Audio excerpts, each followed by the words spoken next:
Surrounded by. I am surrounded by. I'm often surrounded by. The entire system is surrounded by Freaking idiots. Surrounded by them. idiots. Ladies and gentlemen, welcome to another episode of the SBI podcast. This episode is also going to be a little bit different. If you've been paying attention, which I'm sure you guys have, I'm sure you're aware that Hurricane Helene has literally displaced and destroyed the people of Asheville, North Carolina, as well as other parts of the South, Georgia, Tennessee, all across the East Coast and the South, as well as right now we're dealing with Hurricane Milton, which is currently destroying Florida. I've been posting about this. If you follow my page at Maestro on Instagram, I've been posting about this.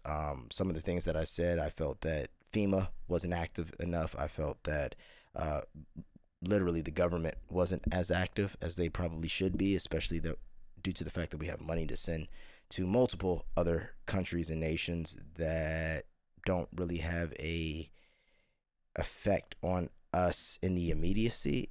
But we have 175 million over here. We have 640 million over there. 175 billion.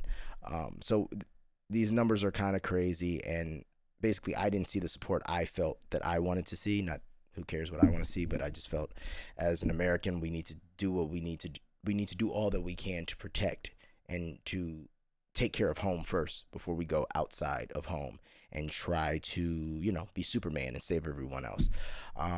Some of these statements were met with pushback from some people saying it's all misinformation. FEMA is there. FEMA is making things happen. Even the stories of the helicopters not being able to land with supplies, apparently that's off. So, I wanted to take a step back and I said, you know what? You're right. I don't know what's going on down there. I'm not there. So I wanted to reach out and find people who actually were involved in this, who were displaced, and who are currently dealing with it, and have a discussion with them and figure out what's actually going on. Because they're seeing it firsthand, they're dealing with it firsthand, and also it gives an opportunity for a lot of the organizations and a lot of the charities that are actually down there doing the work and in the field to get a light shine on them, and hopefully the SBI family and myself included, we can all donate and support and help fellow Americans out however we can. So in this episode, I have the pleasure of speaking to Isa Whitaker. He is currently displaced from his home, but he was living about 10 to 15 minutes right outside of Asheville. He had to evacuate with his family as well, and basically we have a conversation, and he breaks down to me the things he's seeing, what's happening in the immediacy, the huge impact Facebook had on this entire situation, with people being able to find other communities that had power, that had water, and basically share information. This grocery store is open. There's gas at this gas station. Things that we commonly take for granted. And so, I want to jump into this interview. I want to thank Isa Whitaker for taking the time out of his day to do this. He was in the car headed to a show that was a few hours out, but I just want to thank him for continuously having good spirits, speaking so highly of the people of Asheville and North Carolina and how resilient they are. And hopefully I can speak to others, and I hope you guys enjoy this and learn something. Appreciate it. Here we go. All right, we're recording, brother. How you doing, man? You doing good? I'm blessed. I'm blessed. I'm grateful. Good to hear, man. Good to hear, man. How are you? Man, I can't complain. Just over here hustling, over here trying to make it happen, trying to raise awareness for everything that's going on over there. Just because, I haven't seen enough coming across the TV, coming across the headlines. Like, you see little things here and there, but I've been adamant about it just for the simple fact that I'm looking at it. I'm like, hey, this is a 3-4 hour flight away. And how are we not, putting all our efforts into helping the people who are actually, dealing with this day to day? But as I was doing all of that, a lot of people, regardless of their sides or political sides, because I don't think that matters at this point. I think helping people is what matters. But a lot of people would be like, "Oh no, well, FEMA's saying that they're there, and there's a lot of misinformation. There's a lot of like all these little things." So I was like, you know what? What's better than talking to somebody who's actually there, who's dealing with it, who's seeing firsthand how it's being handled, and and so basically, I just want to get your insight into it, and hopefully, this can open a lot of people's eyes to what's going on. Yeah, cool. So, my name's Isa Whitaker. I'm actually originally from the West Coast, but I've been in the Carolinas since I was like 12. Oh, wow. 13. So, it's probably, it used to be like half my life was Cali, half my life was here, but now, I probably spent more time in the Carolinas at this point. Right. And then, I've been living in Asheville since like 2015.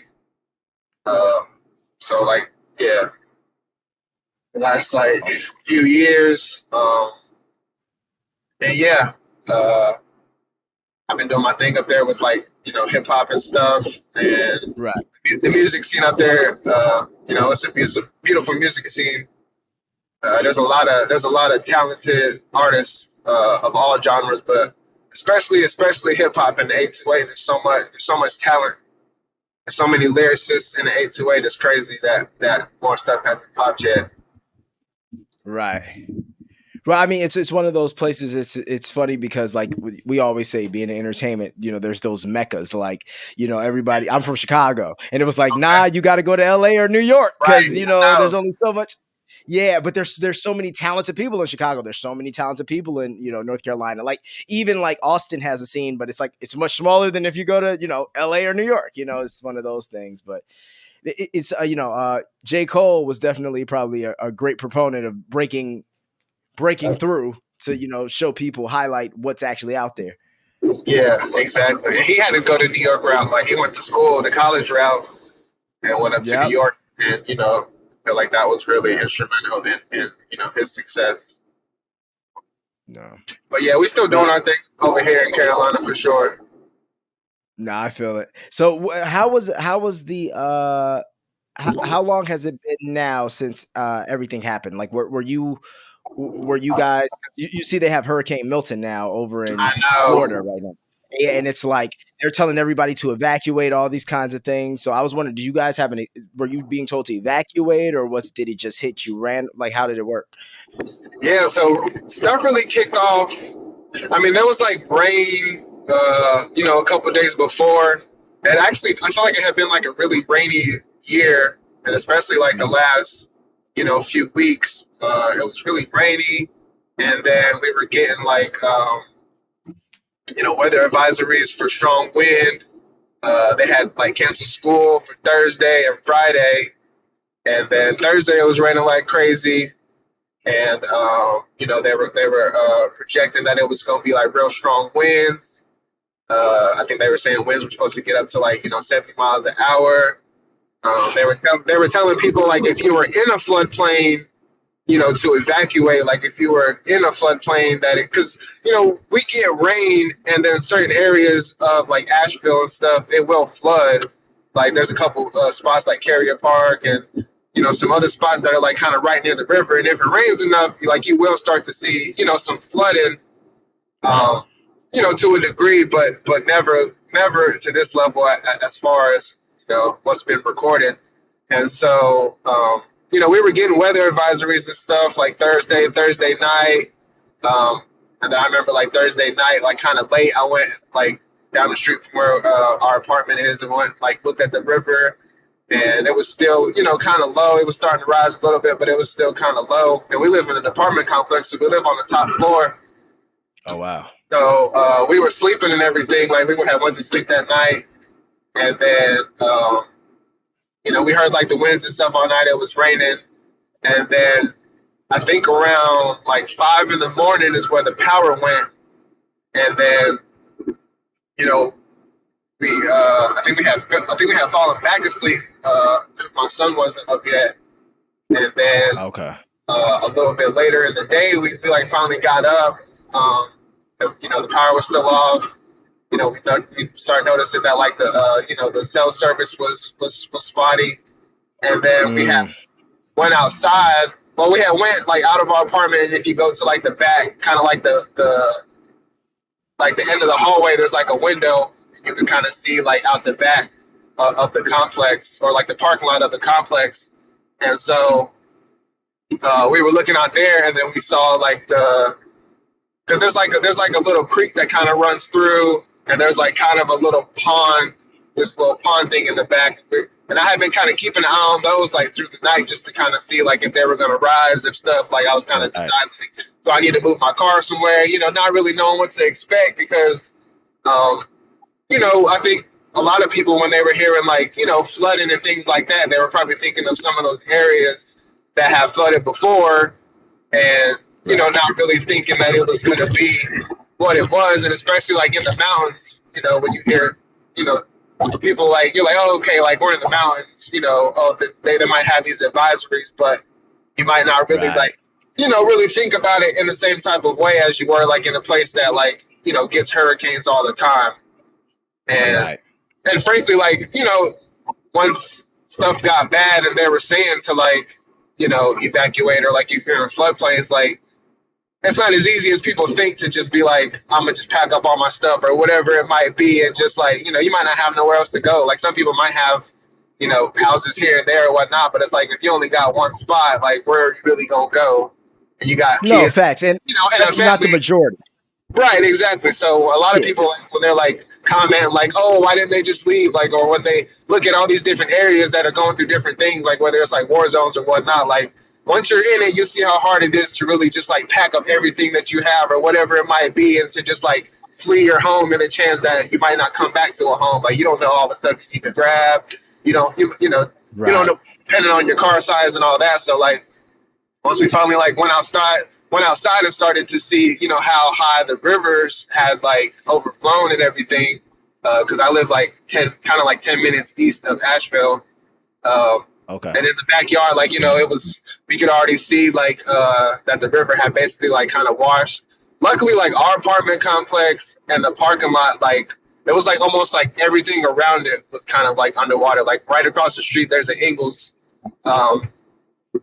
which you might be, it's like a food for less, or like one of those, like a grocery store, real popular in this area. So like right across the street from the Ingles, like the parking lot was flooded. Right in the back out that window, you can see there's like a storage facility and like some houses back there. Like all that was flooded.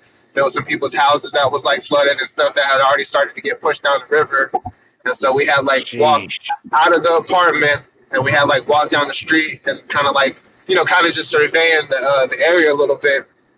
And we had like turned the corner to where this bridge was, and then we saw like there was like a house in the middle of the road. There was like a bunch of stuff like from people's houses you could see that was like already being like debris like in the river, and you could definitely see how high it was. It was definitely like raging waters, going down the river, and we were like, oh, like this is real. No, this is real. Yeah, real serious. You don't. I know you don't expect. Even when you see the things happening, like you're saying, it's like it's surreal. You don't expect that this is gonna actually happen. You know what I mean? Right. Yeah. Right. And so from there it was like the power was out. Somehow I had like a little bit of cell service. My cell provider Spectrum was like not the best. I think folks with like AT&T were able to keep service, but like there's this online Facebook group called the West Asheville Exchange, or WAX. And so like, usually that's like a place where people will like post like just different questions or different like topics or just all kind of random stuff. So I had jumped on there just to kind of see like what type of, comments and posts that people were making. And, was kind of looking on there through Friday.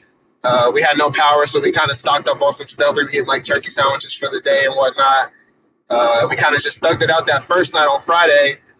And then I had seen on Wax that there was actually a spot like kind of like in West Asheville called Brevard Road that they said had never lost power, and that they still had like some restaurants and stuff kicking. So like Saturday we got up, we went over there, and we had like a hot meal and everything. And then there was like this hotel right next to it. So we were like, okay, well, we're just gonna try to get a room there if we can. You know, since we had no power, no water. You know, I have my son, he's 12, so I'm like, okay, I was like in tunnel vision of like, okay, I gotta make sure like, you know, that he's good, that the wife's good. You know, so that was like, I was in tunnel vision kind of like this whole time, like protective mode, like, okay, I gotta make sure they good. So we like got the hotel room and whatnot. And we had chilled there like, you know, the rest of the day on Saturday. Sorry for the noise, I'm on the highway. Rest of the day on Saturday. And then like on Sunday, they actually lost water there too. So we were like, shoot, we had power again, and then we lost the water again. Damn. You know, we were still chilling, and then we started to see like it was crazy because right where we were with this hotel, like it's at an outlet mall, so it's like kind of like one of those outdoor malls that has like stores, and you kind of like walk through like that instead of like the indoor malls. And so that like FEMA, I think it was like FEMA and Duke Energy and a bunch of different like power line companies and stuff. They actually started to they were like building the hub, like kind of like right in the area where we were. So we started to see like as all the different people were coming in like through the weekend, because the roads were closed. Like two of the main roads come in and out of Asheville closed. Kind of like, initially, like soon as the water was running over, as soon as stuff started to landslide, like a lot of the main roads and a lot of like the interstates and stuff, they got blocked. Trees was going down everywhere. So like it was really hard to try to navigate on some of those back roads and then some of the main roads. So they finally got one of the main roads, which is I-26, open. And so as soon as they were getting that open, we started to see, them kind of like setting up camp. And then, like Monday came, and then I had to I have like joint custody of my son. So like I have him 1 week, and then his mom gets him 1 week. Right. And so like Monday was her day for her to get him back. And so like when we were like kind of leaving in the morning and stuff, we saw like a big group of people that were like kind of looked like they were having like a little powwow, and then a bunch of those trucks and stuff were leaving. So it seemed like there were people that was like on the ground. I believe like a lot of those, they were setting up like little, but the thing that with the like hub they were setting up, they said it was specifically for like Duke Energy linemen and people that were coming in to work on stuff. So like a lot of the citizens that were kind of driving by and questioning like what's happening here, because people are out of power, a lot of people are out of water, so there's no restaurants and stuff to go to. Like, people are kind of, struggling and going through it. I mean, a lot of people, there are people that lost houses, there are people that are still, missing. And like you said, nowhere to go. And people just have nowhere to go.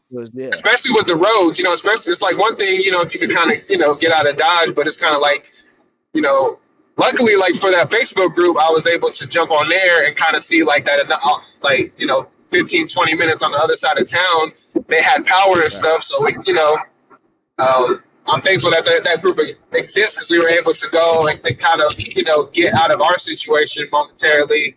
But then, like once Monday kicked off and they started to kind of get stuff moving, the cell service was still spotty. Once we were able to like figure out, I think I went downtown and tried to get on some service, like get on some Wi-Fi. They had a couple they were starting to give more updates like on Facebook, and social media was like really instrumental in like finding out information and staying connected. Because a lot of you had to get to internet, but like once you got on internet, you were able to see like people on Facebook saying this place is open, these places have Wi-Fi, things like that. So once I started to get more connected to that, I'm like, okay, like let's get on Wi-Fi, like let's get on the FEMA website, trying to figure some stuff out. Boom, boom, boom. Like let's see, because in my mode, like once I dropped my son off, I was like, okay, well I get him back in a week, so I got to figure out a situation for when I get him back that I can be straight, that I can, that he could be, have somewhere to, I mean, like I said, I feel grateful. Everybody's situation, is different. My perspective is my own. But for me, I was like, okay, these are the things I feel like I need to achieve. These are the things I feel like I need to try to solidify for when he comes back. So then from there, we were able to like get online, kind of get some things moving, try to figure out. We went to Hickory after that. Once we found out that the interstate was open, we kind of had to take this back roundabout way over to Hickory, which is kind of like 90 minutes outside of Asheville. My brother was staying out there because it kind of hit like it hit like Asheville, it hit like Georgia, Tennessee, Asheville, and then also like east, some of the towns east, like Marion and Morganton and some of those, they lost power too. So we're trying to figure out, okay, like, where can we go? Because we want to get on, we want to be able to get cell service. We want to be able to figure out some things so we can try to figure out ways that we can help other people, especially like people in our apartment complex. We're like, okay, if everybody doesn't have service, then nobody's going to be able to make moves. Right. So like we went to Hickory, we got on the Wi-Fi and stuff, and we started to talk to people, and we started to try to figure out ways that we could see about like. There we go. Now we back. Okay, all right, so we'll just finish that last sentence you were saying. Yeah. I was basically saying, so once we had like kind of figured out that the roads were open and stuff, we had went to Hickory for a little bit to try to just regroup, like, try to take a hot shower and stuff, and just try to like figure things out. Okay, what's the next move? Like, where are we gonna go? What's gonna happen now? Like, can we go back home? Do we need to try to figure out somewhere like in a different city to stay for a little bit, till we can get things, right. Figured out, because everything got like, turned upside down. And so, from there we tried to just figure out ways like doing like the FEMA application and stuff. I don't know if that's better or worse for the light. I know it's getting a little dark. That might be better. Yes, better. And then so we did like the FEMA application and stuff, and they actually hooked it up where we could like where they like would pay for the lodging. So we were able to like get a hotel. It took a minute, like it took a few days for us to like call around the hotels. There was a bunch of hotels that were booked. We couldn't find anything, because everybody was trying to, there was a lot of people in our same shoes that were trying to kind of get out of Dodge for a little bit, trying to regroup, trying to figure out what to do. And then there was a lot of folks that were on the ground in Asheville that were still, doing the thing there. Like it took like and it was weird because some places like lost power, some places got power back sooner. So it was like different parts of the city had kind of like different experiences because there was, I think for the most part, everybody lost water, or at least like momentarily lost water. We still don't have water at our apartment. We did get power back on Friday. But it's been real crazy. And then us kind of being in places where we could get service, we've been trying to really just figure out ways that we could like talk to people and figure out, okay, like let's post on social media and see how we can like spread awareness. Let's see like where the supplies are so we can let people know, okay, well, they got supplies here. These places are open here. So we really like, after we kind of regrouped and like took a moment to like, I feel like the shock hasn't worn off yet, but kind of that initial shock wore off. We were kind of like, okay, like what do we really want to do next? Like how can we try to help other people? How can we try to figure out ways that we can like get information to people? And that's really like a big part of what we've been trying to do next. And I have made like a couple TikTok videos just to try to throw those out there to see. Was posting on Instagram, like on my stories and stuff a lot, just trying to spread awareness. Like, yo, these people still need, and then as more people were getting service and stuff, you'd see a lot of more people making posts. So you can share the posts like these places are open, these places have free food, because after the weekend, like during the week, places started to kind of like kind of kick into gear. Restaurants and stuff started to like offer free food, and they had like people were lining up 2 to 3 hours just to get like a piece of pizza and stuff, because it was just it was crazy. Really. And people already like whenever it snows and stuff here, people already go into like panic mode. Like when it snows, like even if it's not crazy, like you'll see like there's no bread, there's no milk. Like that's kind of like a southern thing. But like if it's snowing, that there's gonna be no bread, no milk. It's over. We can't drive in the snow. Yeah. Right. Exactly. So that was happening kind of like times like 100, because people were like freaking out and stuff, and then the stores were closed. But then there was some like Ingles and stuff were open, but they were letting like people in groups and increments, and like gas was crazy. Those lines were crazy. Like waiting 3 hours just to get gas. Like it was wild. It was wild for sure. So tell me this. I heard you said that you mentioned like that, like you were able to do the FEMA application, and you were also able to. They were setting up some little things, but like, do you feel like you've seen more? Do you feel like you've seen more help as far as from the community? Or do you feel like you've seen more help from, like, have you seen that much help from the federal government other than the, other than the hotel and. Right. I got you. Yeah, for sure. I mean, initially, like, it was like people help. It was like community, like that was really vital. Like in the first few days for sure. It was like community coming together, people coming together, local restaurants, local groups. I mean, there was even like some wealthier folks that had like helicopters that were using their own helicopters to bring food and to rescue people and stuff. So like, you know, I did see like the initial FEMA stuff, like kind of like in certain areas of Asheville, but then you go to like where I lived at, which was like, 10 minutes outside of Asheville. Like we were talking to folks because we were kind of coming in and out, because we were getting like no cell service, so we were trying to we had to drive to get cell service and different stuff. So we were coming in and out, but then like we were talking to people that was like, we haven't seen anybody official. Like I never really seen anybody. I still really haven't seen anybody official in those areas. So like some of the bigger areas or like some of the more populated, downtown Asheville, some of those places, they were probably putting a little bit more priority on some of those. Okay, yeah, because you were saying some of the bigger areas, and then you started getting Right, yeah. So like downtown Asheville, because Asheville's like the priority. Asheville's like the tourist spot, like Asheville's the place that people come. Like they come for the Biltmore, they come for all the different, reasons. So it's like, right. you kind of see, and then Asheville kind of has more of like, there's just more around. Like you can walk around downtown Asheville and there's restaurants, there's all kind of stuff. And then you go to some of like the little smaller subsections, and it's not like that. So you kind of see some of those places getting prioritized. And then you kind of see some of the areas outside of that not getting that same type of, I mean, there was definitely like the community aspects there, but it was just like a smaller scale because there was less people with less resources and less, less things that they can hold. Like there wasn't like 10 restaurants right down the street that you could go and boom, boom, boom. Like, It's a tad more. It's more rural, and that's right, just exactly. opposed to being the mecca where the city is, and where it's not the downtown. I get it. Yeah, exactly. So yeah, like it was definitely community. Community was vital. Like there was so many people that was helping each other. From the jump. Like I said, like that, just from like Facebook groups to on the ground to people trying to. It was hard at first because people weren't able to come in, but as soon as those roads opened back up, like, yeah, there was people coming from all surrounding cities. So I definitely saw a lot more than that. I'm not, okay.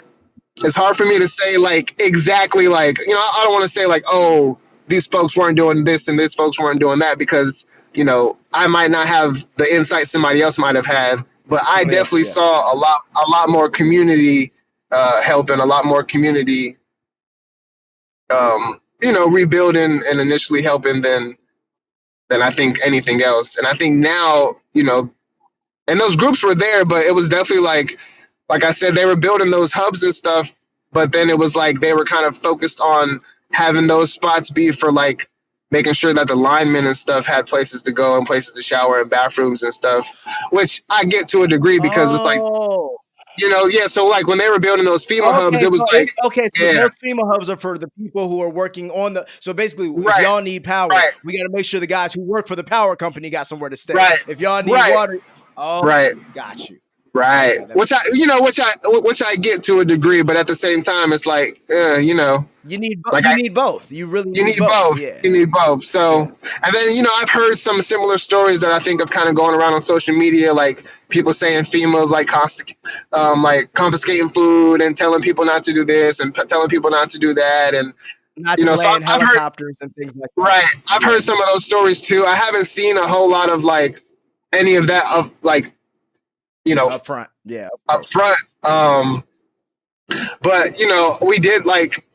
we did try to call like FEMA and kind of like talk about our application and stuff, and we didn't get much help through that. So there's definitely been challenges with like government and things of that nature, and the people definitely like pulled together and really made a difference for each other. Well, that was the greater scale.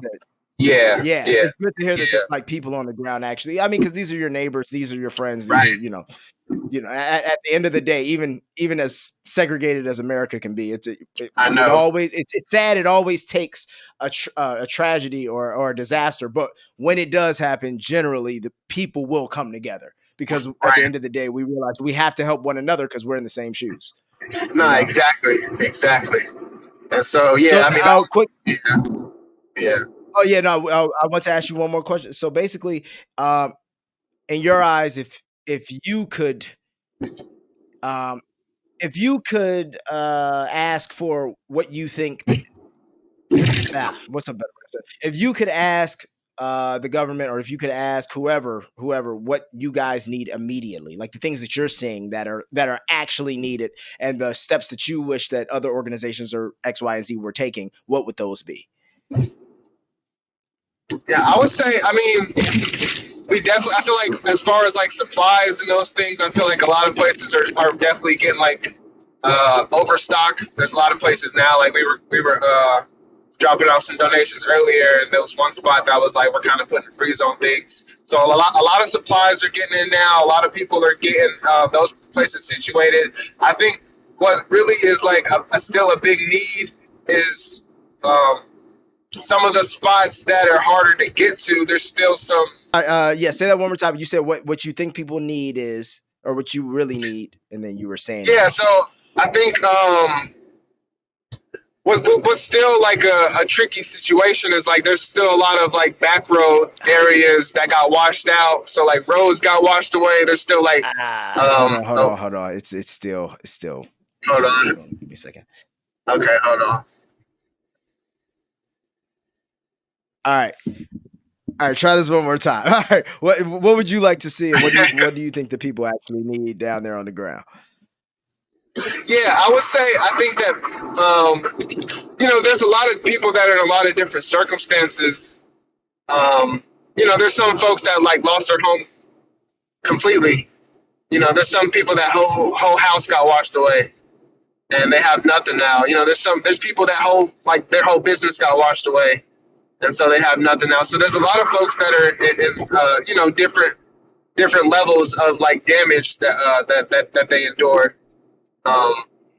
So I think there's a lot of folks that are going to need, financial help in those ways. I don't know if what FEMA is going to hook up for them or whatnot. But I know that there's going to be folks that are probably like reaching out for donations to try to like rebuild their lives. There's folks that are like, like me, I haven't worked in over a week now. So it's like, and right. I don't have, like, just to be super transparent, like I don't have like, a great savings with just, thousands of dollars like in the bank that I could just pull from. Like most of the time when I'm working, like it's usually check to check. Like I'm working, paying bills, and it's like a money in, money out daily kind of grind. So like, there's people in like my situation that's like, we haven't had income in like over a week now. And because I do a lot of different type of jobs, so it's like there's a lot of people that haven't worked. There's a lot of people that are still like not that have that might live on a road or live in a back road that like might still not have service. That their roads might have got washed away, so they might not even be able to like get out and go to stores and stuff, or they might not be able to drive, so they got to walk. So there's a lot of different levels of kind of help that I feel like is still needed out there, and I feel like really like we need like the government, or we need like some assistance in some way to come in where people can like, really try to, I've been hearing like we didn't get the first 750 or whatever thing, but I've been hearing about like that FEMA was giving like $750 to some folks like initially, and that there might be more funds that you could like apply for and stuff. But folks are definitely needing financial support. Folks are definitely going to need mental health support through this. Like, our kids are not able to go back to school right now. Like, schools got closed. School's been closed like over a week now. So, like my son was on the football team. Kids are going to be struggling. Like, they already had to go through COVID. Now there's a hurricane. So, like, there's definitely going to be like mental health support. And some of that stuff you can't like crowdfund for. You can't like outsource. It has to like kind of happen in your inner communities and stuff. But there's definitely awareness. I feel like financial support are probably like two of the bigger things, because there's people on different levels, and hopefully like I've been seeing like a lot of talk like on different social media platforms, like, oh, Asheville got washed away and Asheville's gone, but it's like, we're not going. We didn't get washed away. There are certain parts of it that got destroyed and damaged, but like there's still a lot of people here that are like clinging on to what they have and trying to rebuild and trying to keep going and keep just keep struggling and striving like we were before, but even more so now. So just being able just being able to speak about these things, just being able to talk to you and kind of just spread more awareness, let people know about some of like the smaller areas that are outside of Asheville that are still struggling, that may not have got as much support as other areas. Being able to, like, you know, people that follow me, like on my social media, I try to post stuff. I try to share stuff from different organizations, different groups. There's a group called Be Love that's been on the ground. They already do like assistance for houses, for for homeless individuals, and they've been really instrumental through this whole thing, like just passing out food and having places where people can stay.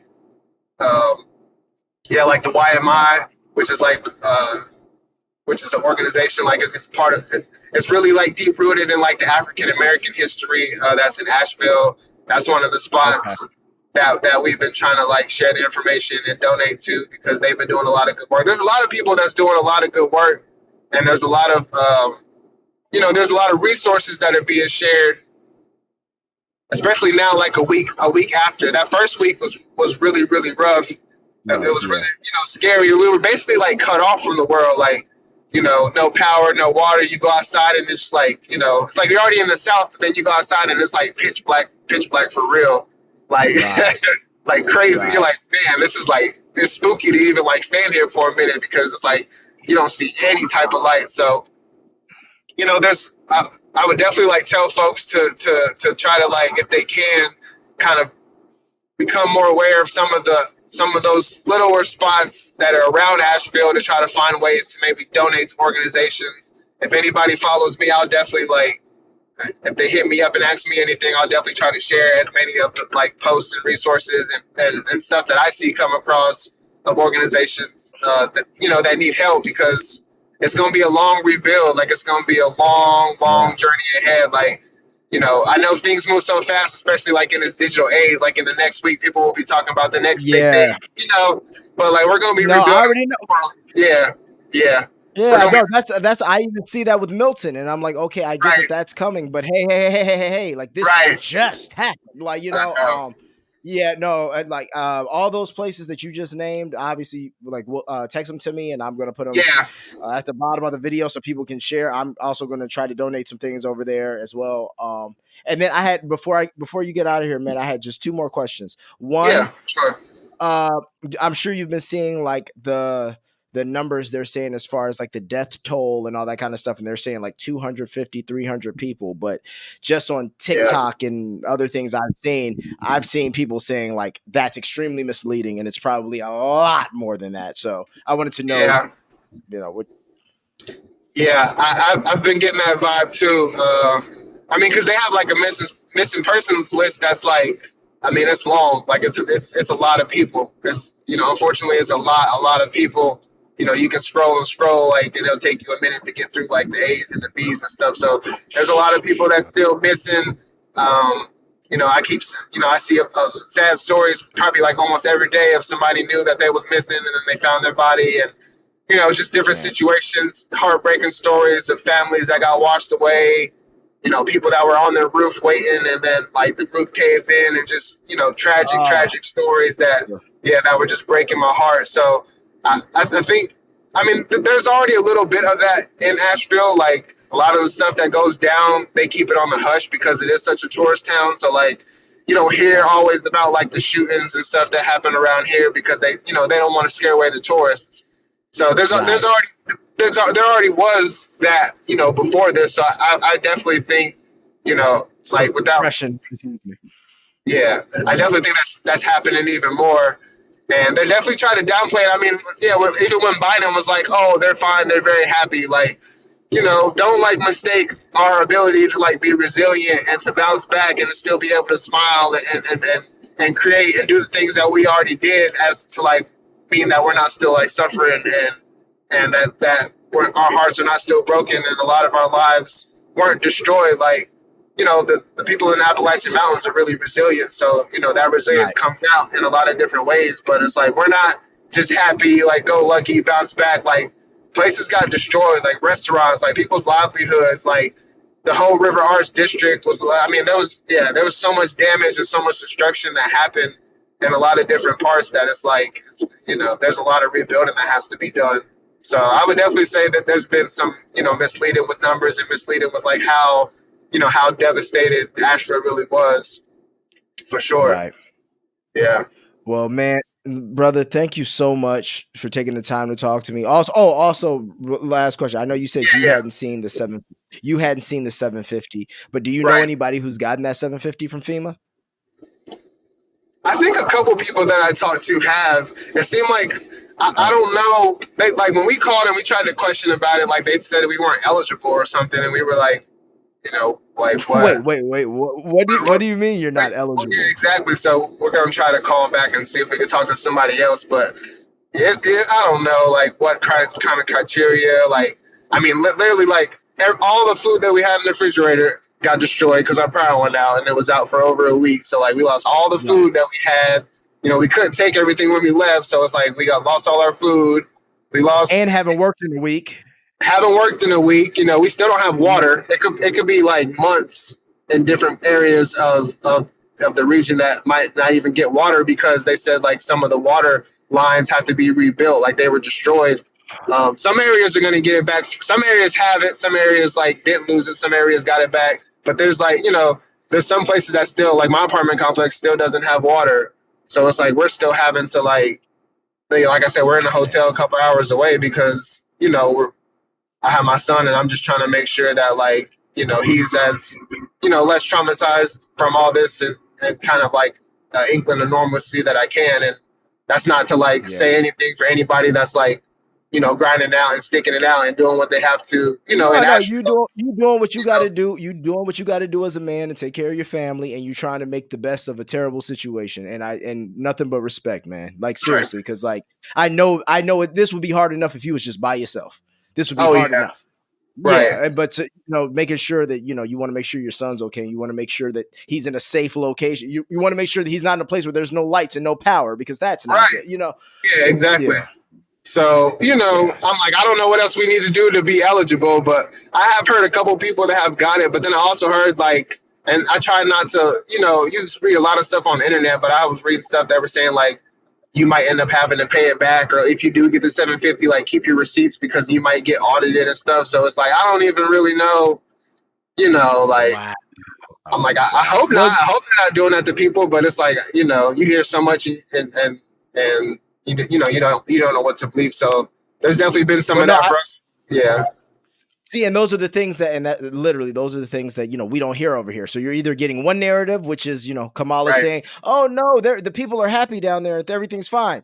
Or you're getting the narrative of no one's doing anything. So it's nice to see that it's like, oh no, local community is there. Hey, even if it's not in the capacity we might think it is, FEMA is there. These people are there now. Could things be better? Could things be handled? Could there be other levels to what needs to be handled and the areas around? For sure. But at least, at least I'm not making assumptions, and at least the people who watch this won't have to make assumptions either. And they, so I appreciate that, man. Exactly. I appreciate you. I appreciate this opportunity. I hope I answered some questions. I hope I brought some awareness. Apologies again. Like I said, I'm heading to a show, so I know that the lighting and the sound and the service and stuff is not that great.